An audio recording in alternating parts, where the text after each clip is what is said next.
Well, yeah, yeah. Well, I mean, you got almost 2 weeks left, so I'm rooting for it. I'd love to see it get up there. I think that's cool.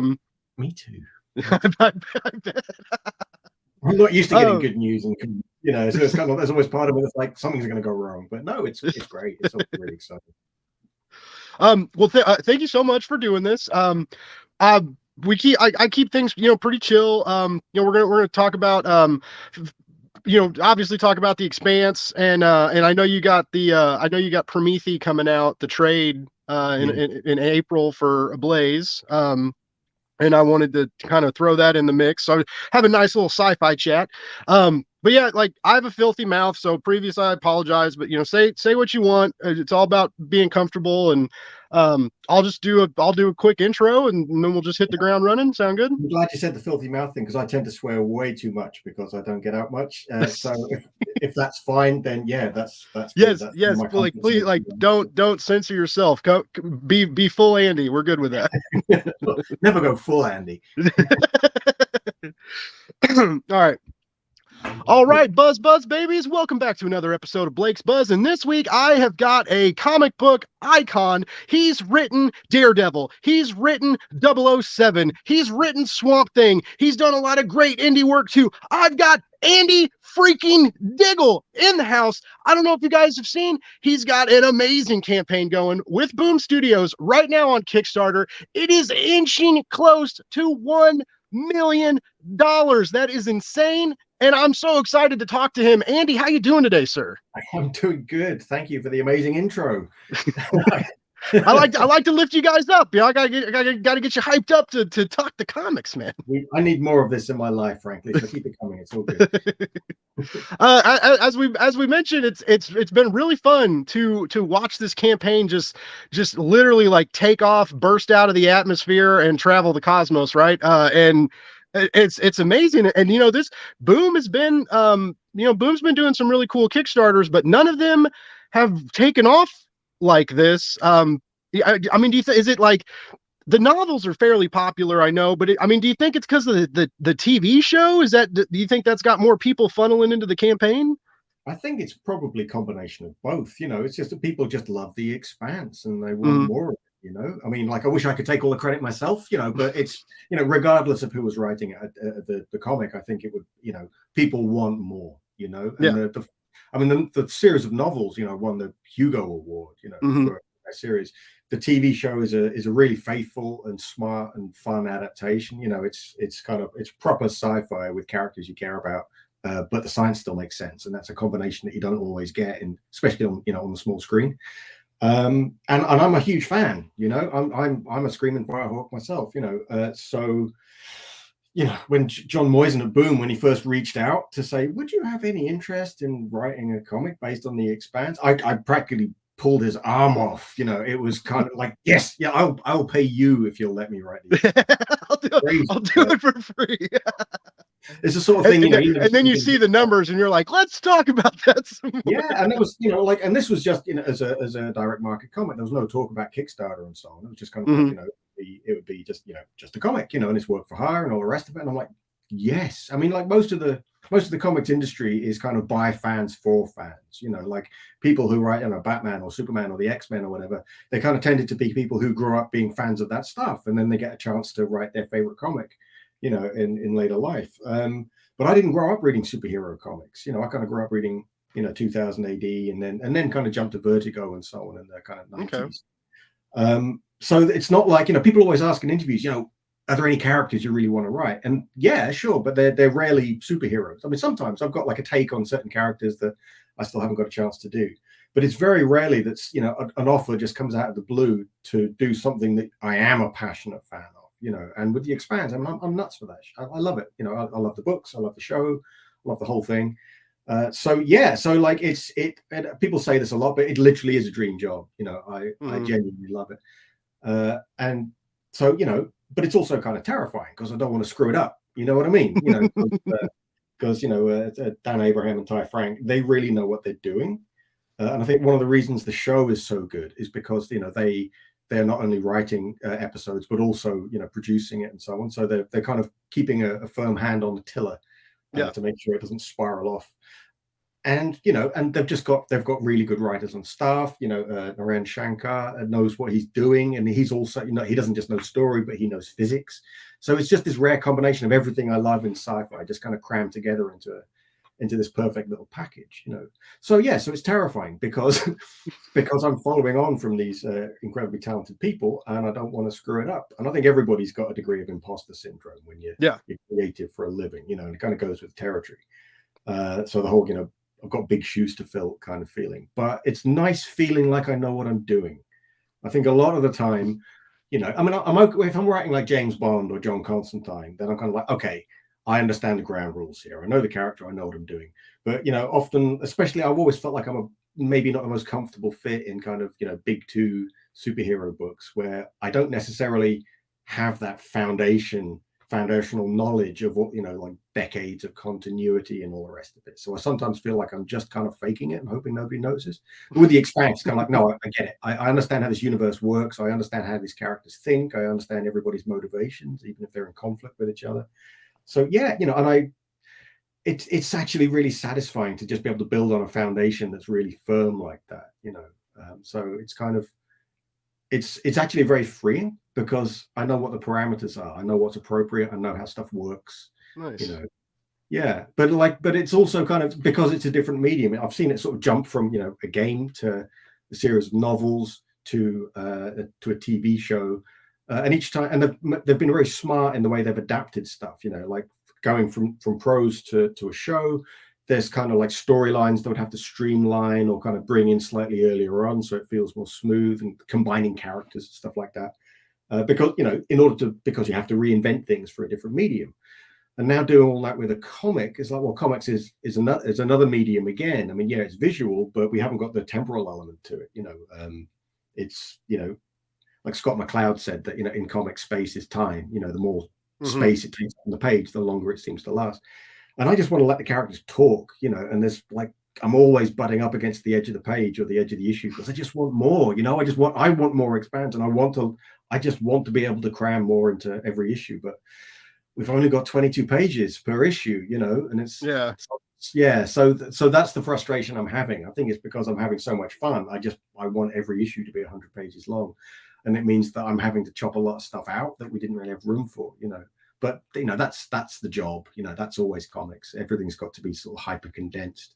So Yeah, I'm they don't rambling. give you guys a lot of pages when like or It is what it is. when you think about like how comic books work and like 22 pages. And I know, are you one of those writers that like, do you follow that rule and have like a certain amount of words per page kind of mentality, or do I you don't just count do the what you words. want? Funnily enough, when I first started learning how to write comics, I did that. I kind of, when I was a kid, actually, when I was a teenager, I always knew I wanted to write comics. So, and at the time I was reading 2000 AD. So I kind of counted how many panels on a page, and I counted how many words in a balloon and this kind of stuff. And then when I was about 15, I wrote to various different writers at 2000 AD. And Alan Grant, bless him, sent me one of his scripts for Strontium Dog. Oh, So I cool. actually got to see what first time I ever actually saw a comic script, and I could see how it was laid. It was just like typed. It was kind of pre-internet and all the rest of it. But that was incredibly useful because I sort of had that issue. I was a subscriber, so I could see how Carlos Esguerra had taken what Alan wrote in that script and then turned it into what we see on the page, and just realizing how sparse a comic script is. Like Hmm. like a movie screenplay or something. Um, and it's always an interesting challenge, especially when you're dealing with something. I mean, with the Expanse, because I've got the actors in my head.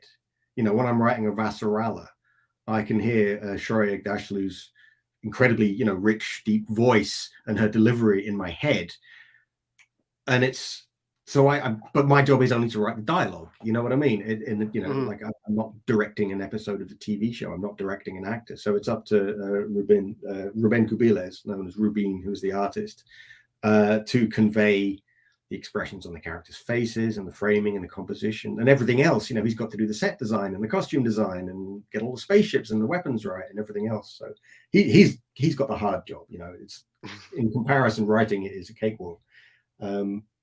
But yes, it's always interesting because I can see it so clearly in my head, and I can hear it so clearly in my head that whatever ends up on the page is never going to be exactly the same. That's one of the nice things about writing prose, because everybody has their own different version in their head when they're reading it, and they're never Yeah. going to agree on what it should look like exactly, and that's part of the fun of prose. But comics, everything's got to be boiled down into a specific moment, a specific panel, so I don't quite know where I'm going with this. I'm just rambling, but yeah, it's I'm enjoying myself. I can probably tell by the fact I'm talking so much. Yeah, I'm like, you're getting me pumped up. Like I love the excitement for it. I so I watched the first season, right? And it got when it got canceled, and I was like, I like didn't understand. Sci-fi's bad about that. Like I think they spend too much money on stuff, and then like run out of money and can't like afford. That seems to be like what I've read from like the consensus. But I was so shocked that it got canceled because everybody was talking about it, everybody was excited about it. It's hard sci-fi, but it's not so hard that you need like a degree to watch it, right? But it was so cool, and then I was so glad Amazon picked it up, and then it did well. It did well on Prime. And I initially I didn't know about the books. I found out about the books later, and I would like. It's one of those things where you're like, I would love to read that, but like that's like a big endeavor. There's 6 novels or 7, It's 9. Yeah. 9. Oh wow, wow. So and as you mentioned, like it's an award-winning series. And it's obviously got a big following, a big fan base. Just seeing how everybody's like running to this Kickstarter. And this the comic, does it take place? It takes place after or before? The Well, yeah. You were saying about the show being cancelled. They did 3 seasons on the Sci-Fi Channel. It got cancelled because it's a very expensive show to make, obviously, because it's a huge amount of special effects required. Mhm. And they didn't feel enough people were watching it, so it happens. But yeah, then the fans did this huge fan campaign to get it brought back by another studio, and Alcon had retained the rights to the adaptation. So yeah, they very smartly shopped it around, and Amazon picked it up, and we got 3 more seasons, so 6 seasons in total, which have adapted the first 6 books. But there's 3 more books that have yet to reach the Okay. screen. Okay. But because but the last 3 books, there's a big time jump. After what we've seen on TV, after season 6, what happens next in the books? There's a 30-year gap before Oh the wow. events of book 7, right? That's a long time, 30 years. And it's only very loosely sketched in at the beginning of book 7, like what everybody's been up to for the past 3 decades. So the main characters, like, they're super old now, when the next really big epochal, universe-changing thing happens. And everybody's hoping that we will get more. I mean, they pulled off a miracle by bringing it back from the dead once. Maybe they can do it again. I don't know. Yeah. I don't know if I've got no inside information, but I know everybody would like to, and I hope it happens. So in the meantime, while everybody's kind of holding their breath and hoping, they figured, well, there's that big 30-year time gap, right? Which Okay. is like this perfect playground. It's a big sandbox. Like, well, what happens during those 30 years, right? So that was the playground I was offered. Like, well, why don't you continue the adventures of the Rossi crew and of Avasarala and Drama and all these other characters that everybody loves during that time period? So my job is to do that in a way that feels like, so instead of just having a random bit of filler that I'm just wedging in there to sort of fill the gap, I'm picking up lots of plot threads and character stuff that was kind of left dangling at the end of season 6, because Okay. the producers are very smart. They know that they want to hopefully make more if they can. So there are various things left unresolved. They kind of they round it off in a satisfying enough way so that if they don't get to make any more, it still works on what we've got works. But there are still, I won't spoil it if you haven't seen it yet, but there are, there's a few little bits and bobs. I like, Holden even references it in the final episode. Well, we never did chase up on that last. It's like, okay, just chill, So I'm trying to strike this balancing act between, on the one hand, picking up plot threads and continuing them, introducing new stuff, but also, and having it all heading in the general direction that things are going to be leading in book 7, but without Okay. spoiling what's coming in book 7, for people who don't know yet, not everybody's read the books. So yeah, so it's kind of a bit of a tightrope act on that one. But like I say, this is what I mean about having a firm foundation. I kind of feel like I know what I'm doing, because Mm-hmm. I do know, I've reread the final trilogy just a few weeks back, and so it's like, okay, I know what I know what I mustn't spoil, but I also understand the motivations for all the stuff that happened in like seasons 5 and 6 that was leading to that. It's kind of building up the narrative momentum for it, you know. So yeah, so that gives me a trajectory, I guess. If that makes sense. I realize I'm sort of speaking in slightly vague terms because I'm trying to not No, spoil no, I don't like spoilers and stuff either. So I Okay. appreciate that, and I'm sure the audience will as well. Um, but so yeah, so we're looking at and Boom's going to release these, like they're going to be direct market too. So I mean, this is kind of like I like what they're doing, because you can, if you like the single issues, you can get the singles, you can get them digitally or physically, and they also are doing these hardcovers with Kickstarter exclusive dust jackets. I believe I think even if you get the physical single issues, I think they have Kickstarter exclusive covers as well. Yeah. Um, and but it just is so, like, it's very exciting. And then there's all, if you, well, it's like, it looks like they're all sold out. I because they're, yeah, they are now. They had like the crazy metal box editions that had like all the extra goodies and stuff, and everybody picked those up.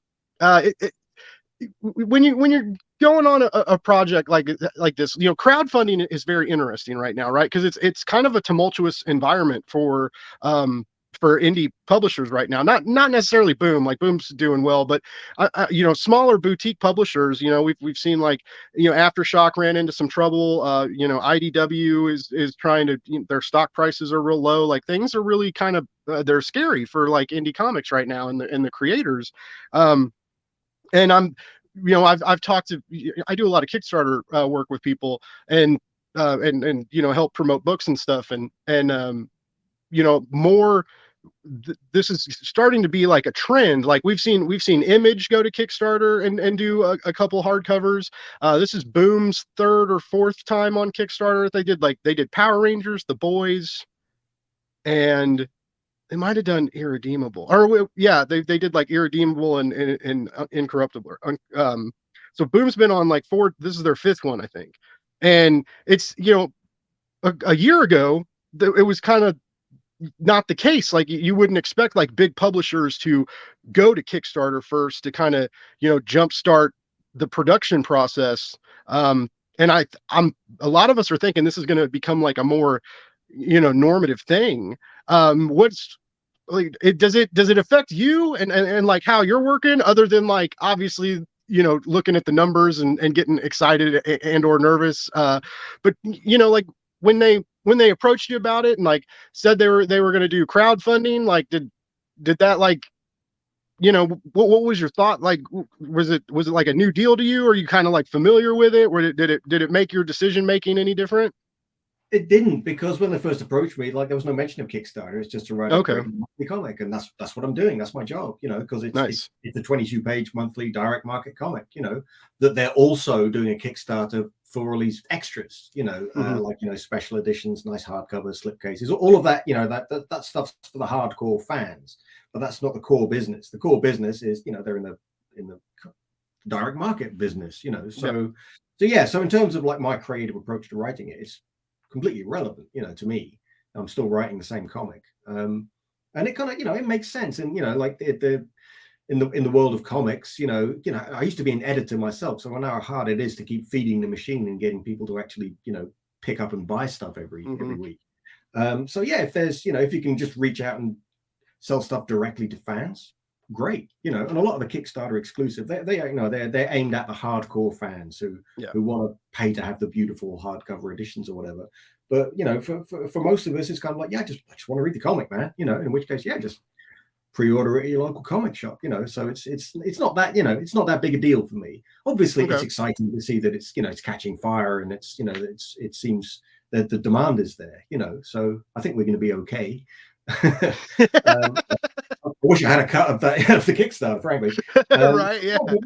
Like I said, I mean, you know, I'm such a fan. I practically, you know, bit their arm off just saying, yeah, gimme, just for a page rate, you know, and I'm not happy with that. You know, it's fine. I get to have fun doing my job, so I'm good. You know, like it's a very weird situation. Every now and then I have this sudden moment of clarity where I'm like, I'm writing The Expanse.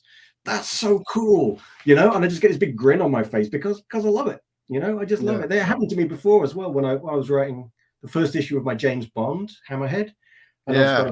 got like page one, this parachute comes down and this silhouetted figure shoots a guy, And then, page two, the parachutist pulls off his balaclava and it's James Bond, and as I was writing these words in the script, I just, again, you get this big grin on your face where you're like, I'm actually doing it. I'm kind of like, this is the real thing. And it's a really nice feeling. Yeah. And it's so easy to get jaded in the comics industry. People worrying about, the business side of it, Mm-hmm. kind of retail and distribution and, ads and everything. And there's always a lot of bureaucracy involved because you have to, it's a business at the end of the day. But when it just comes to me doing my job, is just sat in front of a keyboard, making stuff up and writing it down. And when it's this much fun, it makes it all worthwhile. Everything else is just, that's just background. Yeah. No, like I said, like your excitement is definitely contagious and noticeable, and I think that makes me like excited to see like what you bring to the table when we finally get that's a bummer about some of these things, right? Is it's it's now we're excited about it, but it's still so like even though the campaign's going right now, like the release is still far away. um but yeah, you mentioned James Bond. That's actually how I stumbled across your writing initially, because I bought a James Bond Humble bundle, like the digital comic bundle, and I started reading these James Bond comics. Because I'm like Bond, my Bond that I when I was younger was like Pierce Brosnan, right? Like I that was like when I started seeing James Bond movies, and then of course like I love the Daniel Craig stuff. Um, and I've seen some of the Connery movies, because like my dad's real into them, and but I never really read the comics. I kind of didn't know how they would translate, right? Just like because you don't get like you get action, right? And there's good action, and and of course there's like great fighting and gunfights and stuff, but it's different in the comics, right? Because you're the artist, it puts a lot of pressure on the artist to really make those panel, like from one panel to the other, and have the audience like see that movement, right, and have it like really flow. And so but when I started reading the Bond comics, I was really surprised how dark they were, right? This like hyper violent, he tortures people, like he's very ruthless in the comic books. He fed a guy to a shark. Like it's like that was like one of my and now that's like one of my favorite moments of any comic book. Like that like just like lodged itself in my brain, and I'll like think about that forever. It was such a great scene, and yeah, like the action just really works, and the double crossing and never knowing who to trust, and just like they really work well, and they've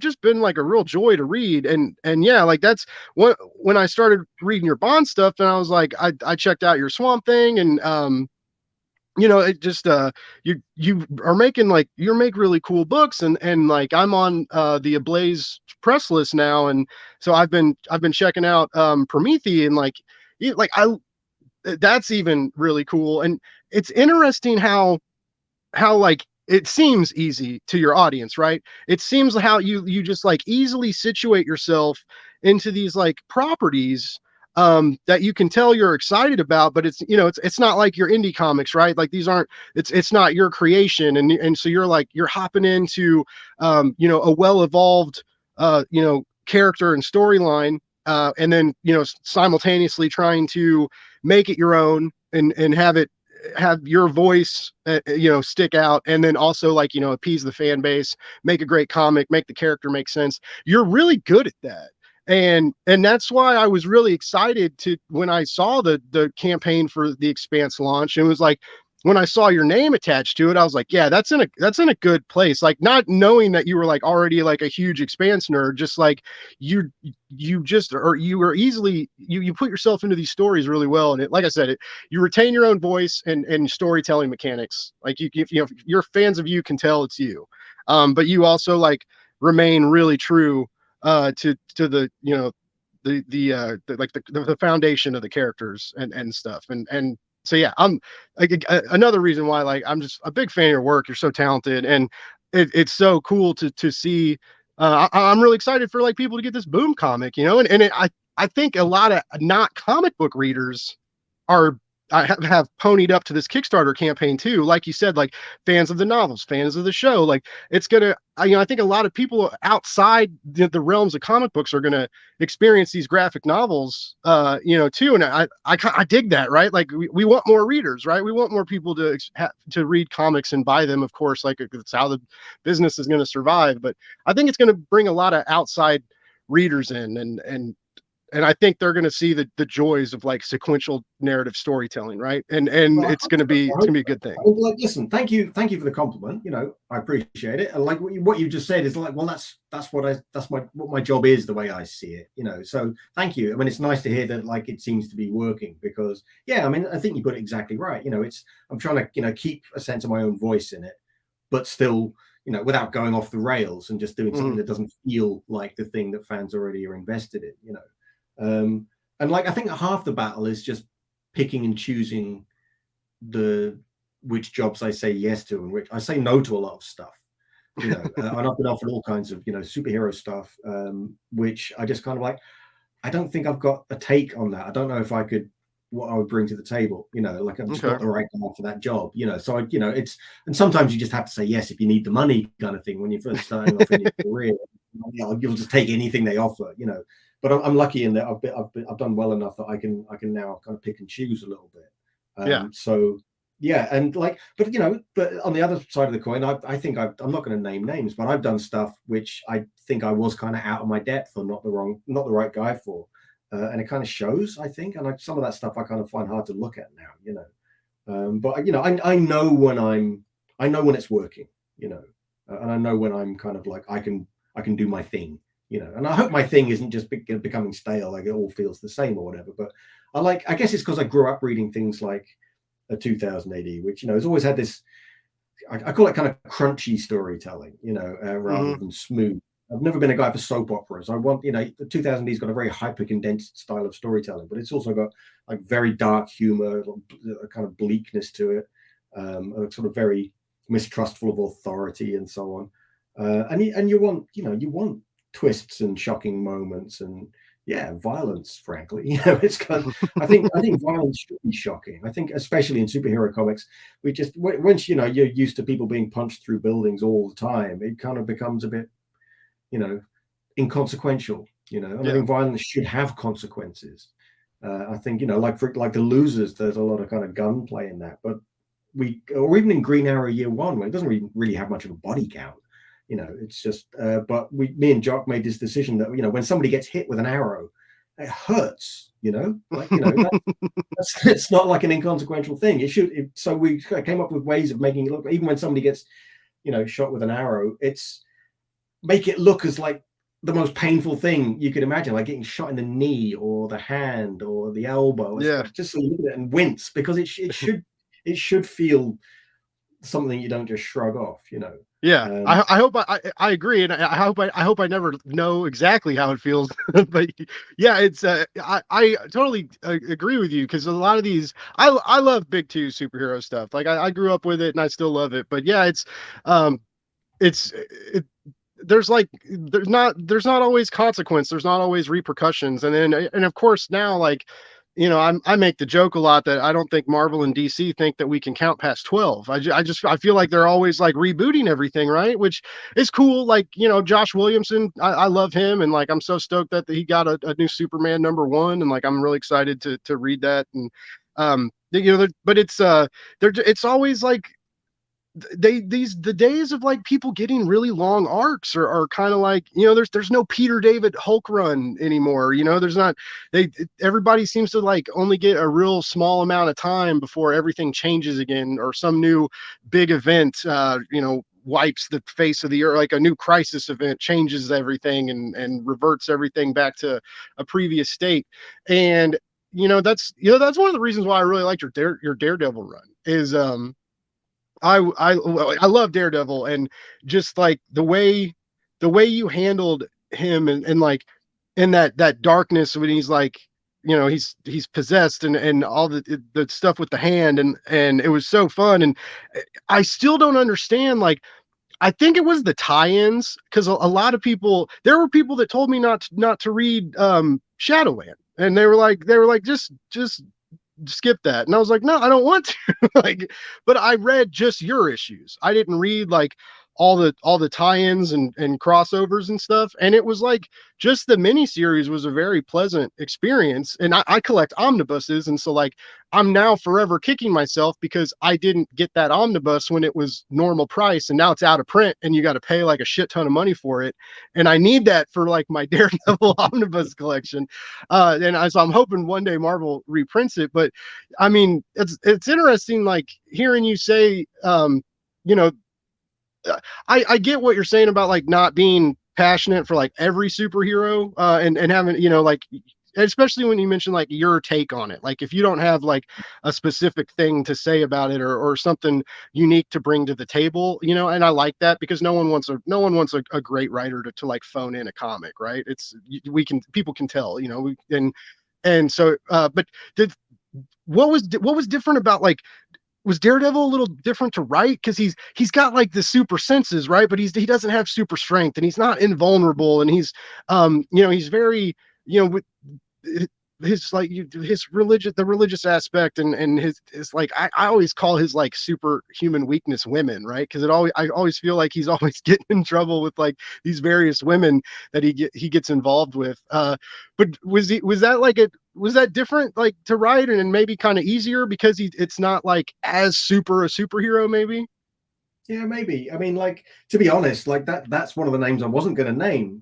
So it's nice of you to say that. But yeah, I think I wasn't the right guy for that job. And like a lot of Really? people hate my run on Daredevil. I've Well, like fuck them. a comic shop owner once told me that he advised one of his customers not to buy Shadowland. So you're not alone in that. Wow. And like, fair enough, man. I was following like Brian Bendis and Ed Brubaker, and like those guys can write. Yeah.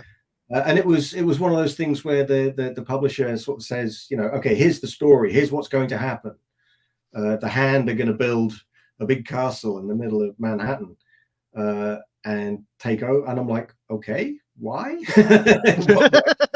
Why? You'll figure it out. And I'm like, okay, so why don't the Avengers do something about that? They literally just live down the road, right? What are they doing? We don't know yet. Okay, so I kind of immediately I felt a little bit out of my depth, and like I probably wasn't the right guy for that job, and I kind of did the best I could with it, but I don't know, it's not my best work. I think nobody's fault but my own. I don't. So, but it's nice to hear that you say you like that one. The thing I was trying to channel tonally was Elektra Lives Again, of Frank Okay. Miller, which is one of my favorite graphic novels. I just love that. It's beautiful. And it's got this kind of slightly macabre vibe to it, almost like a ghost story or a horror story. And yeah, so I wanted to tie it back to, the Frank Miller Daredevil stuff that I love, Born Again, and the original Elektra Assassin graphic novel he did with Bill Sienkiewicz, which is in which the Hand are worshipping the beast, that's this kind of demonic figure that's trying to bring around the end of the world. And Mm-hmm. I just feel one of those bits of continuity that just got forgotten along the way. But I never, like I always say with superhero comics, I can never make sense of the ground rules. Like if the Hand are a bunch of evil assassins who are Matt Murdock's arch enemies, why would they pick him to be their leader? I a guy who refuses to kill and is there. I couldn't find a way to make sense of that, but that was the brief. And then I realized that, okay, well, there's this continuity going back to the Beast from the Frank Miller, Bill Sienkiewicz stuff, and I thought, okay, well, that could be a way of making the brief make sense, I guess. Okay. Um, so yeah, but there's been other things where I've been, like a long time ago now. DC asked if I wanted to, reboot the Flash from a new issue 1, which is like, it's very flattering, it's a very prestigious gig, but I was like, I wouldn't know what to do with the Flash. I'm not the guy for that job. You need somebody who's passionate about that character. Mm-hmm. And I'm not saying it's a bad character. I'm just saying I'm not the right guy. But sometimes the opportunities come along that, like, yes. I mean, there's still stuff I haven't got to do yet. I mean, I've got a Batman book I would love to do, but there's so much Batman stuff out there at the moment. It's difficult Which is, to. you would think that would be, I feel like that, because yeah, they all the Black Label stuff they're doing now, like there's always all these new Bat books, man. I would totally dig seeing you on Batman. I think that would be sick. I Well, also really liked I your did Weaver. like, what was it? I did a Batman Confidential that was like sort of maybe 5 issues or so, and I feel like I didn't do. That was a kind of like almost like a Tom Clancy sort of techno thriller kind of Oh genre I was wow. doing with that book. But I would like to do something really dark. I've got this story I'm quite passionate about, but I just cannot get any traction. But yeah, I would love to do like a very very dark Batman book, and I've got some stuff I'd like to do with Punisher, almost with Ooh. Punisher as the villain rather than the hero. But it kind of feels like it doesn't really belong at Marvel these days. I really want to get into what makes that character so problematic. Hmm. I think by its nature, it would be quite controversial. And like if Marvel Max was still around, it might be a Yeah, good I fit. missed that. I missed Yeah, the Max I love imprint. the Garth Ennis, Steve Dillon stuff is amazing, and Yeah. that stuff is really dark. Some of it, but I think it kind of feels like that ship has sailed now, and I really miss Vertigo.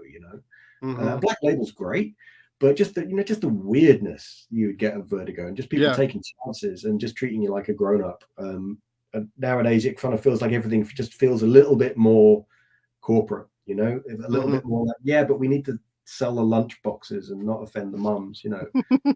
Yeah, okay, and like, yeah, and it's whether this is publishers pushing a particular style of storytelling, or whether they're simply responding to what fans demand. I don't know. I don't, I'm not a retailer. I'm not a distributor. I don't know how all this stuff works. But you see retailers complaining about endless variant covers and stuff like this. But Yeah. if people didn't buy them, publishers wouldn't print them. Yeah. So kind of a chicken and egg thing. I don't know what the truth of it all is. Yeah, It's there's a stat going around. It's like every single comic that releases in the direct market, if you average it out, is like every single comic has like 2.5 variants. It's yeah, crazy. yeah. I read that. Which I mean, some don't have any and some have 50. That's what like throws it off, right? Like I remember when Marvel rebooted Star or brought Star Wars back, and when Jason Aaron started writing Star Wars, and I think that first issue had 50, either 50 or 100 variants. It was a ton. It was ridiculous. And then now you have like the store exclusive stuff, like the stuff that's like outside of even the direct market, and these stores can buy their own covers and do that. That's starting to be a big deal.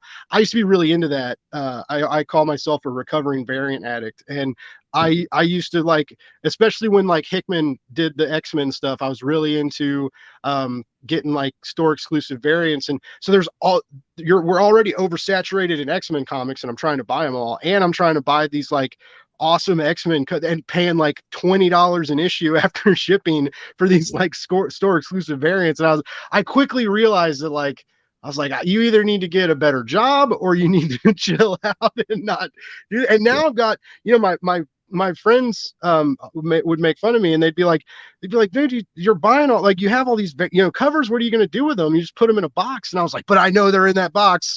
Like, and I every now and then I would have like ideas of like doing a display, which of course I never did. Like I see some of the other YouTubers and streamers, they do like walls of like variants and like behind them and stuff. And I've got some original, like, I've got art and some Neil Adams stuff behind me. But yeah, it's I'm really glad I don't do that anymore. And I get more, I get to buy more stuff and not just like 5 copies of the same issue. I when I was a kid, when Claremont and Jim Lee were writing the X-Men, right?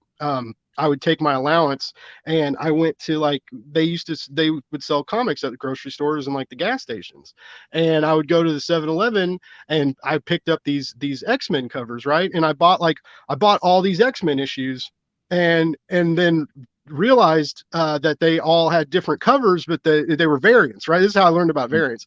And I was so mad and felt so dumb that I bought like 5 copies of the same comic, right? And then older me, I've gotten into bidding wars on eBay, and spent like, spent some bucks on stuff. And I'm like, man, like I need to remember that feeling of like just the disenchantment and losing out on all my like lawn mowing money because I bought the same comic 5 times.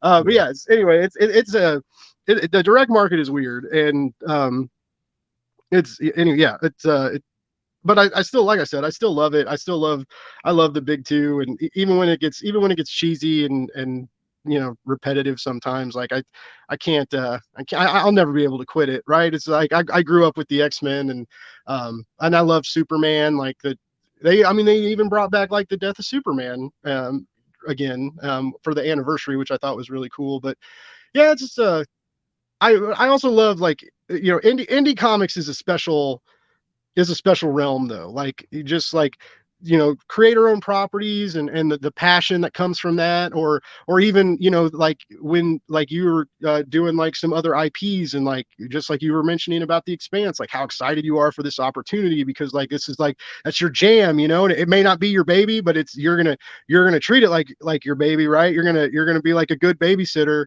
and take good care of it. And so yeah, and I like that you mentioned, the 2000 AD stuff, because I do that crunchiness, that grit. Like, I see that in your narratives, and that's one of the reasons why. Again, I know, like, Daredevil wasn't your favorite, but like, I felt like you brought that mentality to Daredevil, and it's I enjoyed it. I guess one of my buddies said he doesn't know how I review comics, because he says I like everything.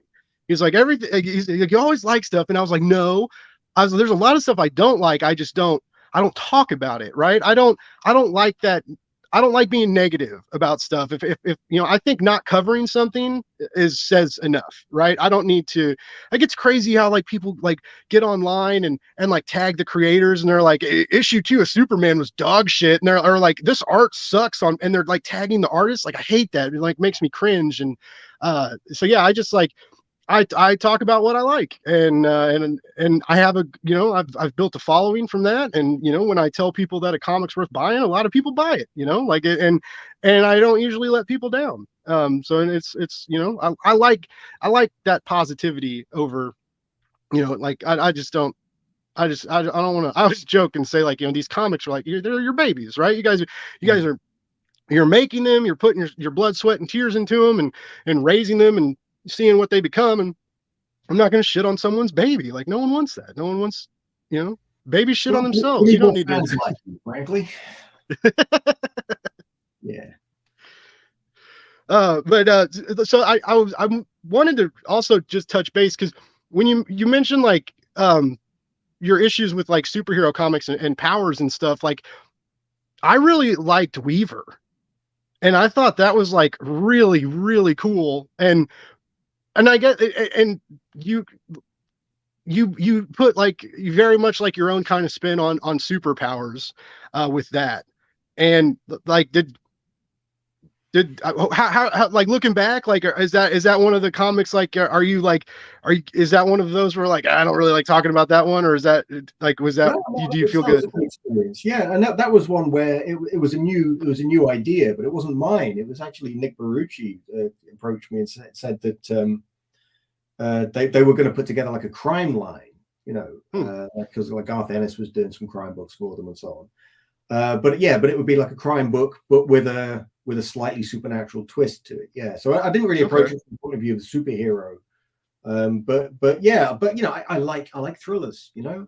Obviously you can tell from the stuff I tend to do is that kind of crunchy, actiony, thrillery kind of vibe. But just with a little touch of weirdness to it. And I've always liked, I've written a lot of tough guys, but I like writing tough guys who aren't as tough as they pretend to be. Yeah. And somebody who's stealing other people's powers felt like like instantly it made me think of, well, he's kind of a faker, he's kind of a con man, he's not actually Hmm. what he's pretending to be, he's not as cool or as tough as he's pretending to be. And I found that with that character, it wasn't the cool action hero stuff that people responded to. It was those little moments of vulnerability where you get to kind of see inside his head and find out how he's actually feeling on the Yeah. inside. It seemed to be more the stuff that people responded to with that. And that was kind of gratifying. Yeah.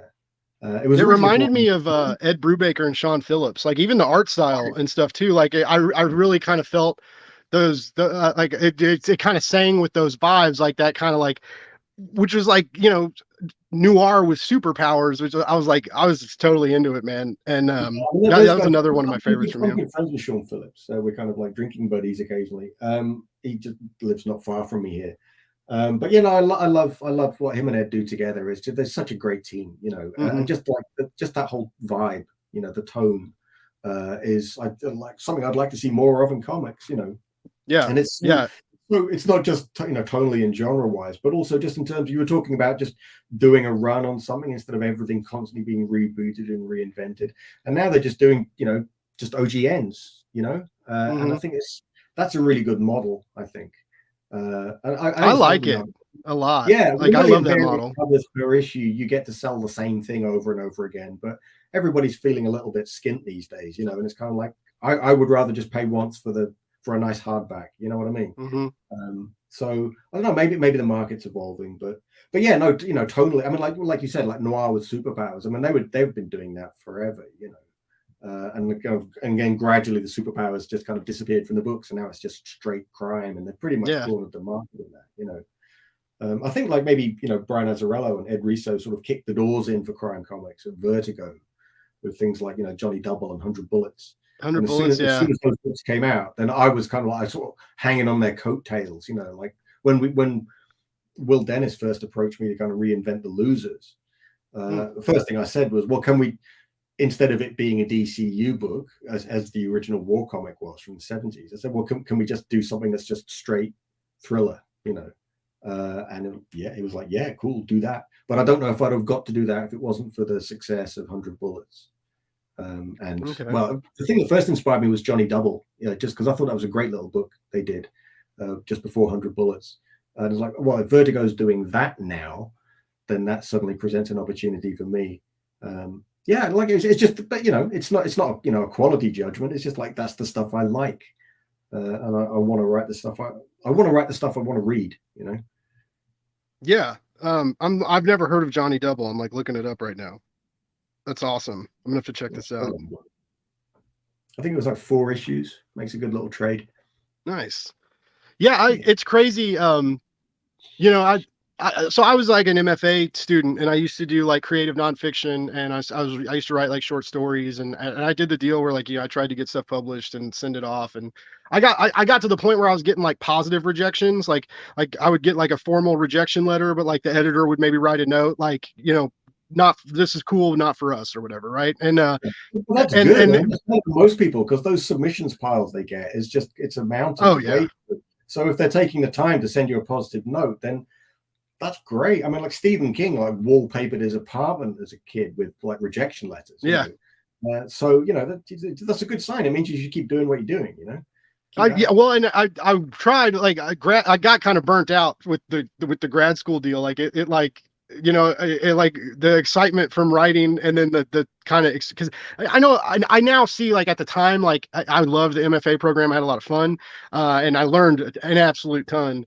But there's a lot of people have problems with MFA programs because you get these like you get these teachers that get these jobs, right? And it's like they're teaching you like how they write or how they think you should write, and there's like a big discourse about it. But yeah, I'm starting to get back. I'm starting to get that itch, right? Like that's how Blake's Buzz started. I started writing comic book reviews, and then a lot of people told me like my reviews were very not like other reviews out there, and a couple of the writers were like, yeah, well, he like someone told me like you could like a lot of reviewers don't know how to write, and they were like, you know how to write. And I when I started kind of scoping the competition, that shocked me. I was like Yeah. just no one knows how to fucking use a comma. Like like I've noticed that a lot of comic reviews aren't even reviews. They will just do like a précis or an outline of like telling you everything that happens. So it's yeah. basically like 10 paragraphs of spoilers. It's like that's not a review. That's Yeah. just telling you what you just read. It's weird. I Yeah. don't understand it.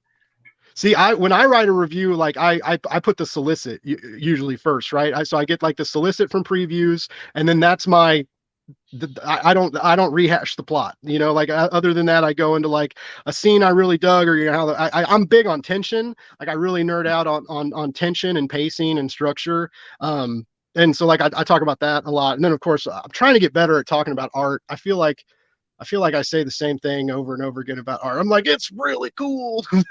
But Yeah, uh I'm not an artist, so like when I was an editor, it was really hard for me to give feedback to artists who I meet at conventions or who send their work into me, because I just have like an emotional reaction to art. I mean, there are mhm, technical craft things like have you left room for the dialogue, and the kind of basic nuts and bolts stuff. But when it comes to the the art with a capital A and giving them useful advice. Like I'm not the guy, you know, like in the old days they would have like art editors who could give this kind of feedback, but you know, it's like everybody's so kind of overworked and underpaid these days in Yeah. editorial that there just isn't, you know, they don't have that resource anymore. Yeah, and I'm, you know, if I was doing a review, I'm like you, I'm not good at giving feedback on art and so on. I either like it or I don't, but articulating why can be really difficult sometimes. And I think part of my problem is that I tend to think very cinematically. Like I said before, like I have this, I can hear the characters' voices in my head, but I can see framing and composition and so on.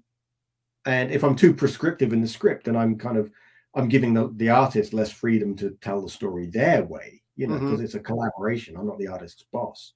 But of course, that always means that it's going to look different on the page than it did in my head, and then I always find that slightly grating. So it's nice when I work with an artist who I don't have to over explain stuff because they just see it the way I do. They kind of innately know where to put the kind of the camera almost of the kind of point of view. Yeah. Like, you know, working with Jock is always a pleasure because he just gets it. I can just like write a very brief panel description, and he understands how to make that moment land. You know, Davide Gianfelice is another one I love working with. He's terrific. He does great action, visual storytelling, and the composition, and it's always just absolutely perfect.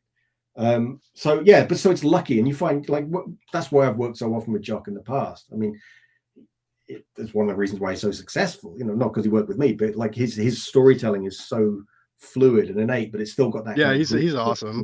Yeah. So that it's always a pleasure when you just kind of click with an artist like that. But like I said before about like everybody sees their own version in their head. I have been kind of stepping into prose. That's one of the reasons I haven't seen many comics from me over the past few years. Is because I'm just kind of testing the waters with. I mean, when I was a kid, I really wanted to write novels as well as comics and films and Hmm. everything else. It was like, and I kind of got scared off.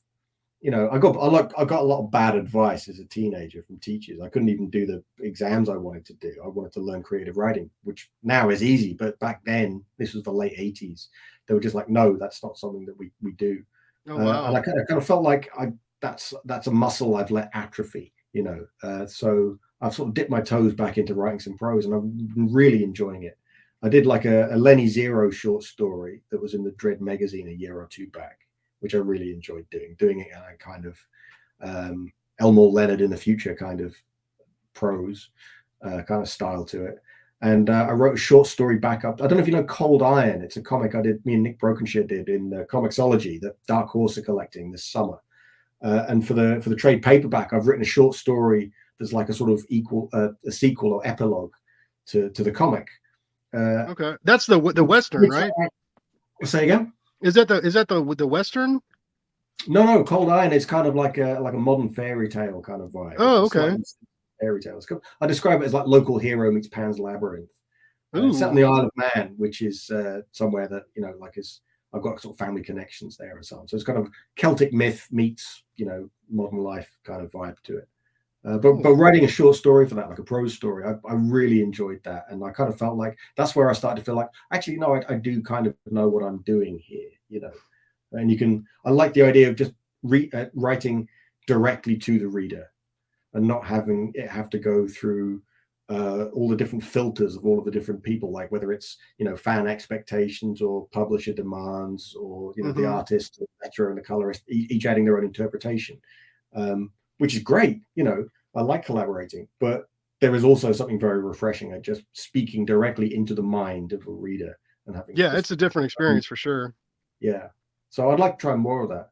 Something I'm thinking of doing is, I mean, I'm working on a novel, but of course, my first novel, I very smartly decided to write this huge, sprawling fantasy epic with like 6 different point of view characters in a completely different world. And stuff like that's I've probably bitten off more than I can chew for a book, you know what I mean? And like somebody's inevitably going to say, well, you should make this a trilogy.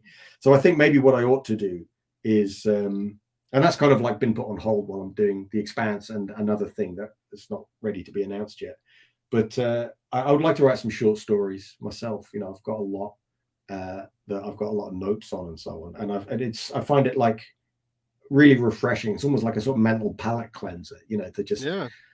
yeah, and that's something that could be kickstarted, for example, or I could put them out on Substack and then collect them up when I've got enough. So yeah, Hmm. that's something that wouldn't be this year, but maybe next year when I've kind of cleared my current slate, is something I would like to try more of.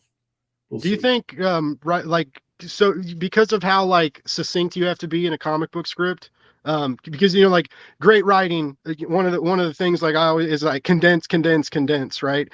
And when I studied poetry in my MFA program, that was very like I learned so much from that because like one, every line of a poem, should in a way like read on its own. Like every line needs to do Yeah, something specifically, and you have to be, everything has a meaning, and you can't really wander necessarily. But when yeah, I switched to prose after that, like I was good at condensing my language. I was good at making words matter and not, which is funny because that's not how I talk, because I ramble like a crazy person sometimes.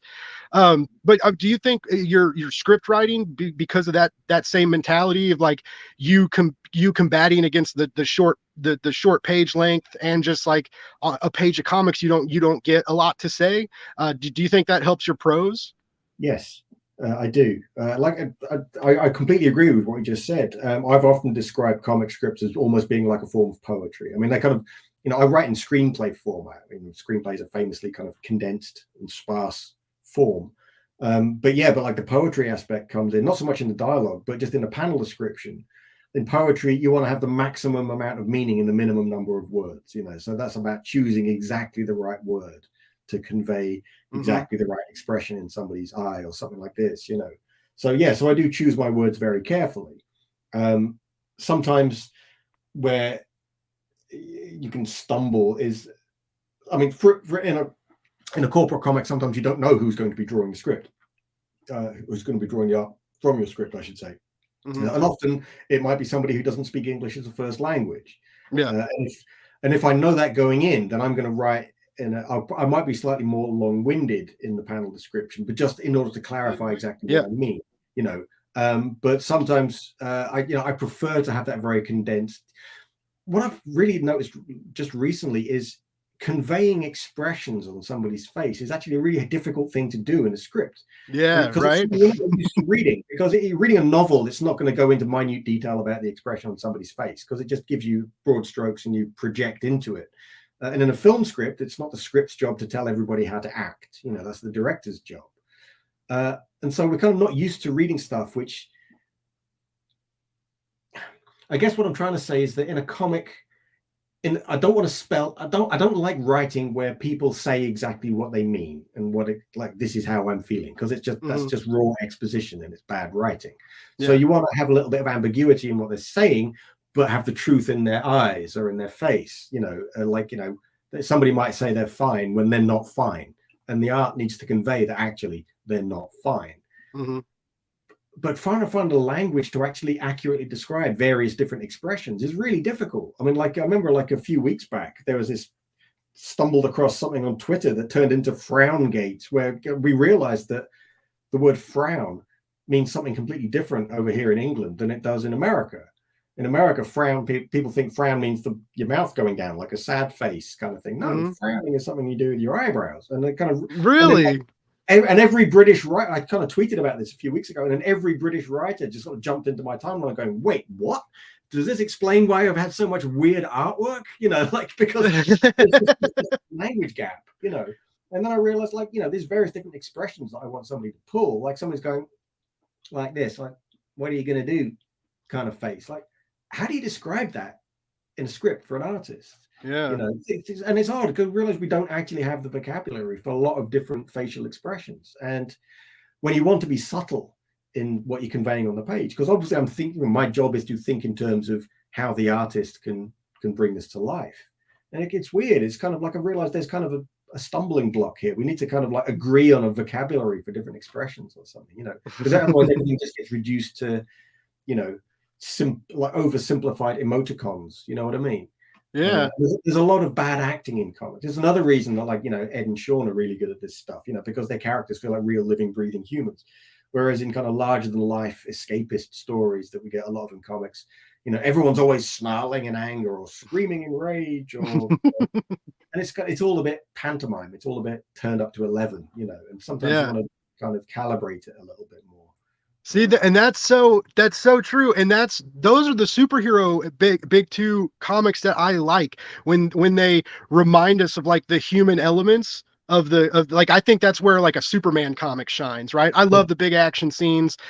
Yeah, yeah, like punch somebody through a building. That's it's dope, and especially if the artist makes it look cool, right? But like when Superman doubts himself, like in For Tomorrow, or when or like in Death of Superman when he's like he doesn't know how to defeat Doomsday, and you like that doubt is having massive repercussions in Metropolis, right? Those are the moments that like really make superhero comics mean something to me, and that but we get so much of that in indie comics, right?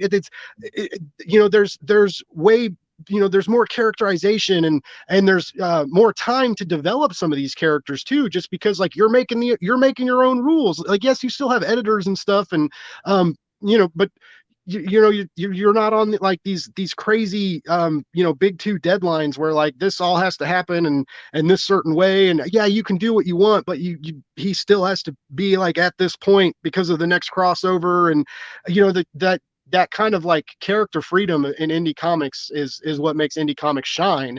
And for me, like when I see that in superhero books, like in like Bendis's Ultimate Spider-Man, like like the awkwardness of like Spider-Man in high school, and then like learning how to be a hero and making a lot of mistakes. Like that was yeah, great.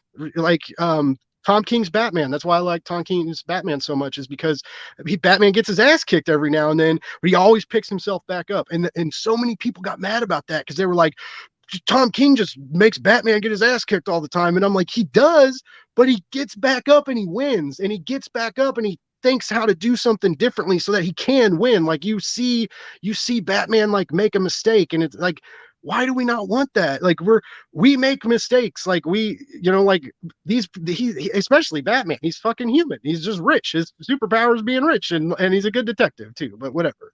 But yeah, but I picking miss himself that. up and trying again and learning from his mistakes is what made him Batman in the first place, right? Right? Yeah. Yeah, like Tom is exactly right. It's coming back to this kind of like these human moments. I think like so much of the work that Garth Ennis and Steve Dillon did together Mm, really taps into what you're talking about. Like Preacher is amazing. I yeah. mean, yeah, it's got lots of kind of crass, over the top violence and black humor and stuff, but just those quiet character moments. I mean, the way Steve Dillon can just convey the look in somebody's eye and just this Yeah. sense of mood and tone, just with a few lines, it's always been extraordinary. When I was a kid, he did a very quick sketch for me at a Comic-Con. I was about Oh, like cool. 15 or something, and it was just like just a few lines, but you can just exactly see the look in his character's eye, just kind of giving you a sideways squint, like, what was that kind of look? And it's like, boom, it's all there. It's amazing. Like, it's like just reading any Steve Dillon stuff is always a masterclass in Hmm. conveying, expression. I love it. Yeah, I'll never forget the first time I read because I was into comics as a kid, but I wasn't like I didn't really know about indie comics. It was like it was all Marvel and DC. And then I got into like high school and got like I was like I got into like video games and partying, right? And so like I was like too cool for comics for a little bit, and then college is when I got back into it, and like one of my professors in my MFA program, like when I told them that like I wanted to write a comic book, and I was the nerd, like I was like when I was like sitting at school, I worked at a bar down the street, right? So like sometimes I would like hang out in the hallway and read like in between classes or to wait before I had to go to work, and like I would be like the MFA student with like I had comic books in my backpack, and I'm reading like comic books in the hallway, and one of my advisors told me that I needed to read more real literature, and then one of my other professors was like, "Don't listen to her. That's bullshit." And but I kind of like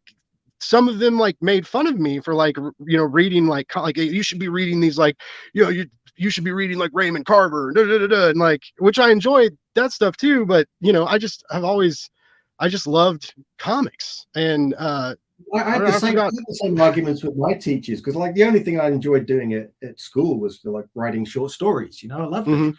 It was my favorite thing, and I loved the fact that like the teacher would read out the short stories, and the other guys in the class would like enjoy my writing. And kind of like, oh, I'm Yeah. getting a buzz from this. It's great.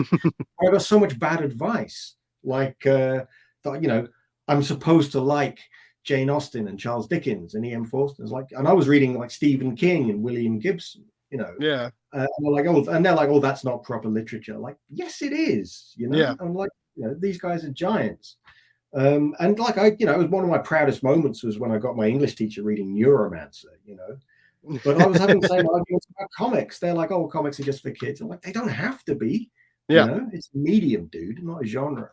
But Exactly. yeah, like things. I mean, this was the '80s. You know, things have changed unimaginably since then. You know, there's like everywhere you look, there's courses on graphic novels and creative writing and everything else. But Yeah, it's there's still some people, and it's usually like ignorant people that don't read a lot anyway. I feel like are the ones that say this, but like I feel most of the time now, like comic books it's literature. It's all considered literature now, which is great. Like, and well, to be fair, it a needed lot of that. literature is crap, but it's That's still also literature. true.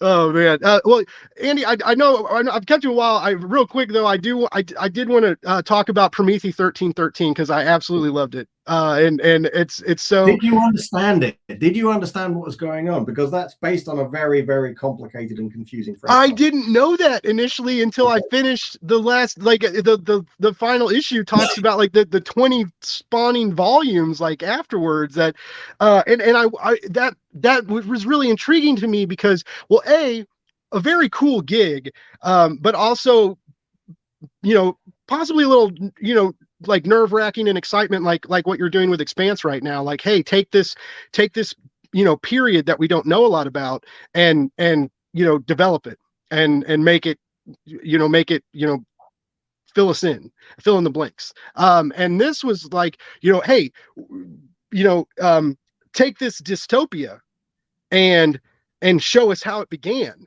And I kind of thought that was like a cool writing gig because it was just like they like hired you to fucking destroy the world. Like that's it's like so metal. Um, Yeah, but I it really was loved it, like the scary. aliens and like the bodies exploding, and like it was so cool. And I love the art too. And then yeah, like I should have said it was before great. when I was talking about artists I love working with. I should have mentioned Sean Martinborough as well because he's like again I've done a lot of stuff with him. We did loads of Thieves together, a bit of Shadow Man, and that. Yeah, he's another guy who's like he can just take a simple panel description and make it something amazing, and the Mm-hmm. characters feel human. And yeah, I give him a lot of complicated stuff to draw, and he always aces it. But Prometheus was like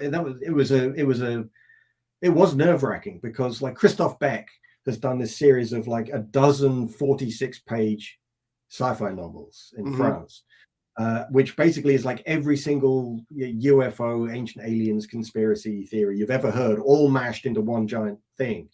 And it's a lot, there's a Mm-hmm. lot to get in. It's got time travel as well. And it's like, so it's a lot. You've really got to do your homework. And so that, I read all of the PDFs in English. I like bought a new iPad just to read them all because it's so much.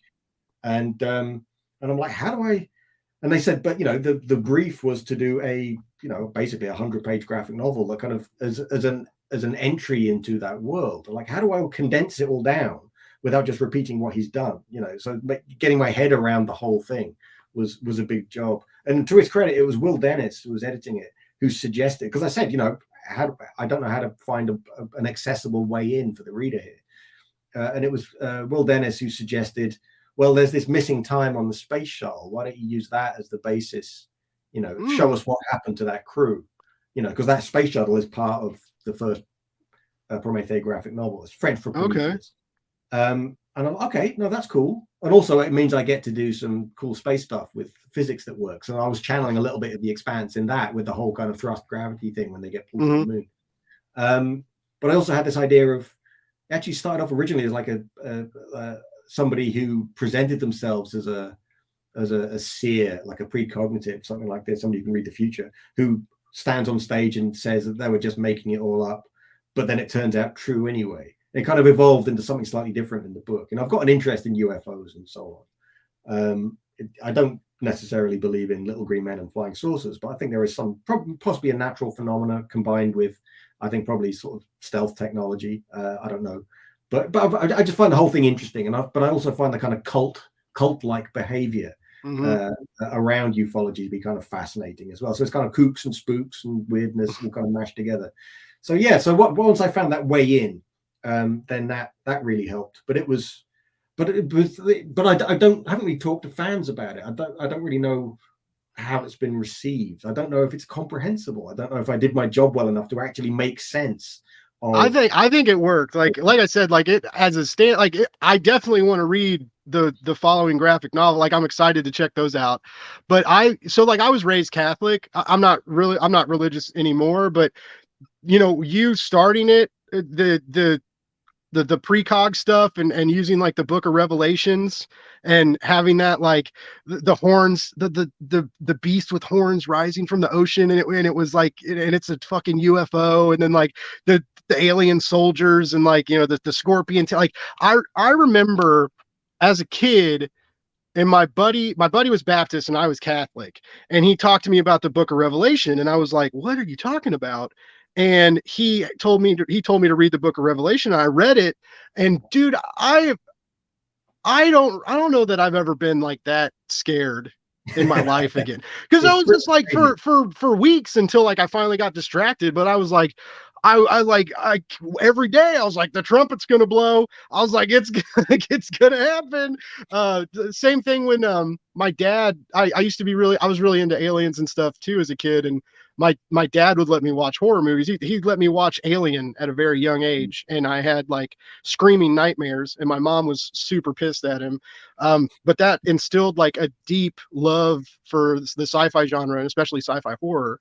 And like I remember going to see Fire in the Sky as a kid, Mm. and how terrifying that was, like in the That was really inside of the scary. Yeah. spaceship scenes. Turns out the guy just made it all up. It's just a Yeah. hoax.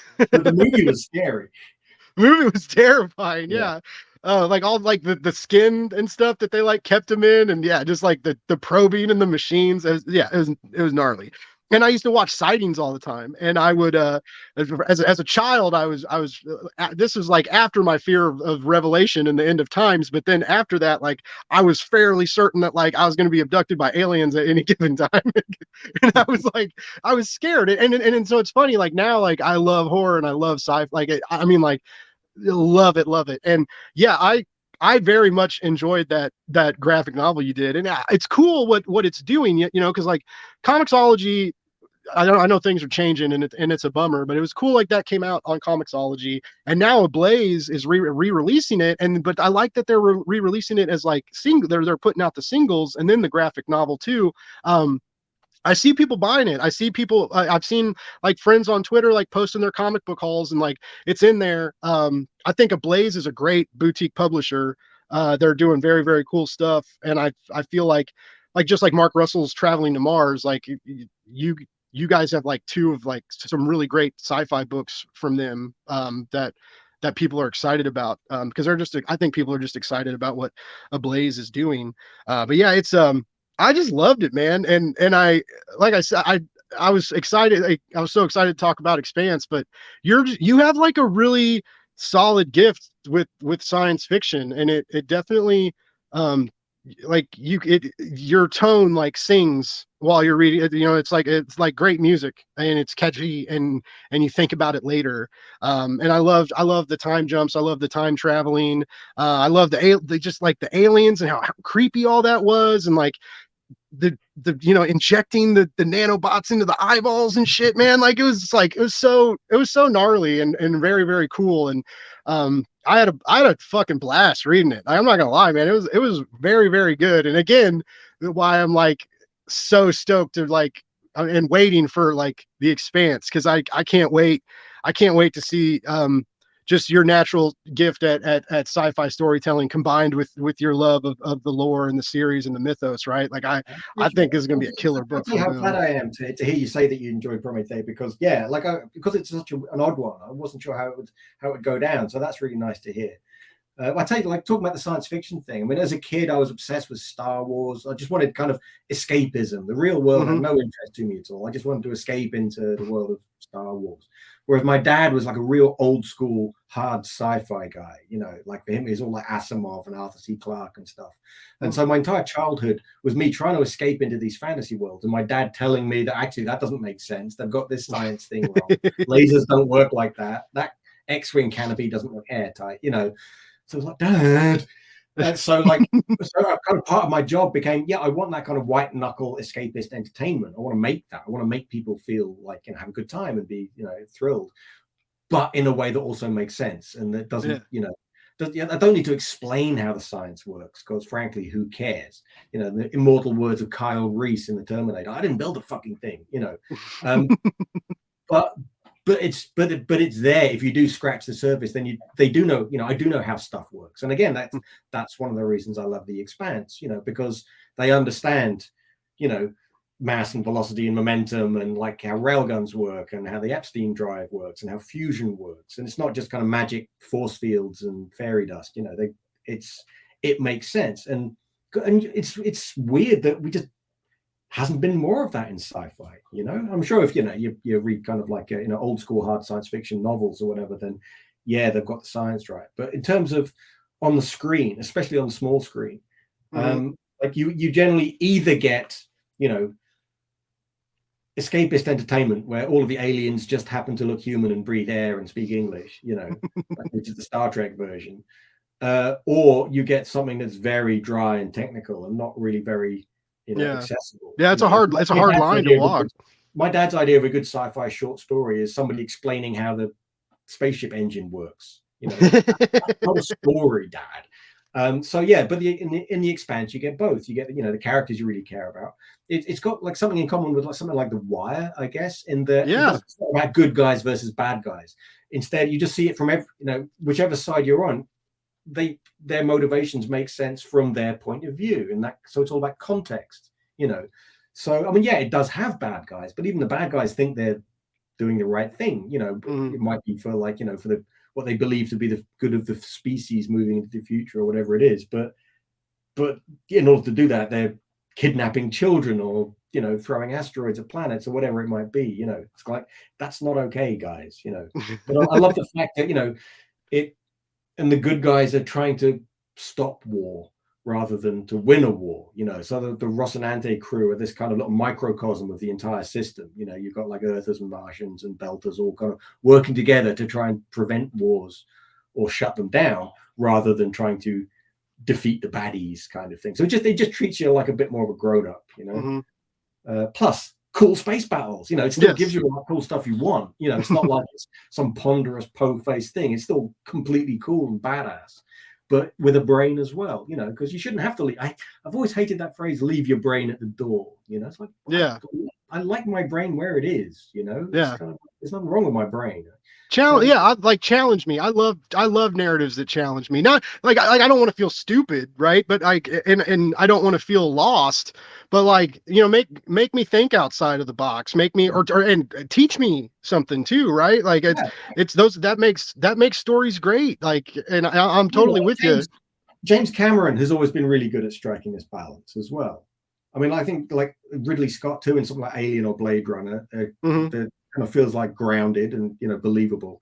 But James Cameron, that he knows how everything works in that universe, but he Yeah. also knows that his job is not to explain that to the audience. His job is to entertain the audience.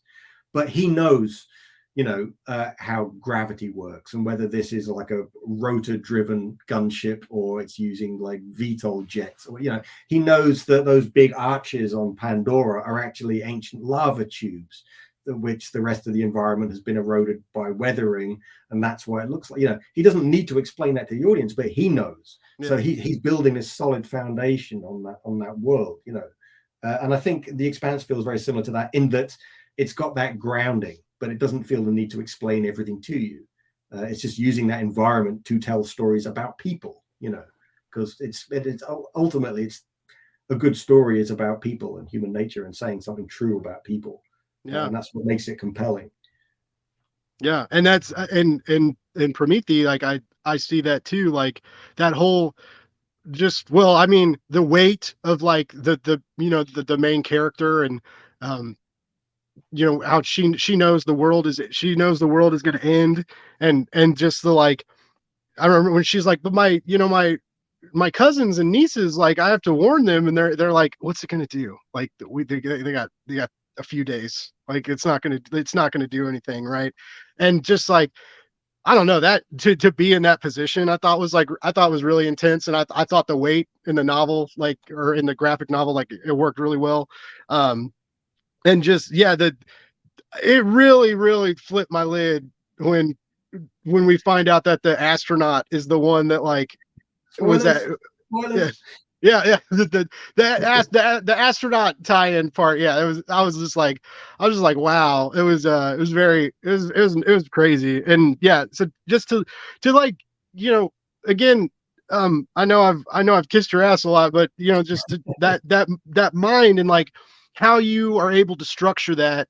Because like time travel stuff gets messy. I've tried to write a time travel story a couple times, and it's like you think you figure it out right, and then someone else reads it and they're like, this doesn't make sense, and then you're like, shit.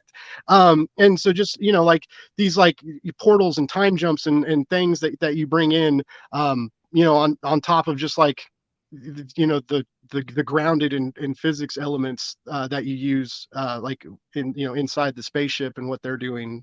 It was really cool. And yeah, the the trade comes out in April, and so I'm really hoping like people that missed it on Comixology, and if for some reason if they didn't pick up the some people just like the trades, but yeah, I really hope a lot of people snag that trade because it's definitely worth a read. And like I said, like when I found out there's like this whole other narrative world and a lot of it too, like I got like I'm like excited to Well, explore that. The English translations of the Christophe Beck's French graphic novels, the Prometheus stuff, it's all in Comixology in English, so you can check it out Nice. there. Yeah, if you want to explore more of that world. The fact that the trade of our short book is coming out in April. Well, the first issue of The Expanse is out in April, and that's just kind of one of those slightly cosmic coincidences because Oh, like you're that's gonna be a good month for you. I wrote Prometheus years ago, but they're like my love of The Expanse. There are some elements in that book which are I was inspired by The Expanse, like the fact that the main character is this kind of non-violent Christian Mhm. was inspired by Anna Volodov from The Expanse. Because I've written so many tough guys with guns over the years, I'm starting to realize, well, maybe that's not a great thing to glamorize. It's like, okay, so Yeah, these days, yeah. how about I write the opposite for a change? And it was great. It was very refreshing. So Yeah, yeah, I'm it's glad. I just really like your writing, man. And I'm I just really I'm so appreciative like you were willing to come on my show. I'm so excited for the expanse, and I'm excited for you like ju- it's got to feel good like watching those numbers climb closer and closer to 1 million. I can't imagine what that feeling is. Um Well, I know I've kept you for a while, and this was so fun. Andy, you mentioned a Substack. Where's a good place to follow you on social medias? Do you have the Substack out yet? Let us know where we can keep track of you and keep track of your writing. Well, Twitter is the main place I waste Okay. time when I should be working. That's my big distraction machine. So yeah, I love Twitter because it's text based. Yeah. There's other things like Instagram and so on, but I'm too much of a schlub, as you can see, to like worry about like looking good online. So yeah, no, Twitter is my main thing. I've got like a website, andydiggle.com, which I desperately need to update. I'm laying the groundwork for a Substack. I've got it set up. I just haven't done my first post yet. Oh, nice. Something I was planning to do for this year, but that was suddenly I've had two big projects suddenly come to life. So all of the things I planned to wrap the Substack are kind of on hold slightly at the moment. But yeah, but like if people are signing up, I'm not going to bombard people with annoying junk mail, but when I've actually got something to say, I want to write like some of it will be some of the Substack when I finally start writing it will be just updates on what's coming out this month Hmm. kind of thing. And I need to do that. I'm kind of waiting to see what happens with the Expanse Kickstarter over the next couple of weeks. But I've got like little mini essays I want to write as well, just about Nice. nerd stuff, and about just whatever interests me. I'm very ADHD, which means my mind is always jumping off in different directions. But it means I get like interested in something, like talking about the UFO thing. I'm kind of where kind of like cult behavior meets defense classified projects kind of stuff, and high energy physics, all kind of like has this weird overlap in that one little odd little area. So that's something I'd like to write about. And everything from that to, I don't know, I've got an article I want to write about Luke Skywalker in Star Wars, so it's just like whatever pops into my head, but just stuff I want to say that's a bit too long for Twitter. Yeah. But yeah, but like Twitter's a good place to find me. And if you want to see the other stuff I've written, then andydiggle.com is a good place to just check out. And my email address is on there. So if people want to drop me a line about whatever, then I'm easy to reach. Very cool. Well, Andy, this was again like such a like honor to get to talk to you and interview you. You're a very talented, very talented mind, and super easy to talk to, and I just appreciate it. Um, I'll release this on Sunday, so I'll get it out there, and so I mean I know the campaign needs it. It's hurting, but maybe we'll get a couple extra backers. I appreciate it. We need all the help we can get. I'm gonna end this, and then I just need you to hang out for. It should upload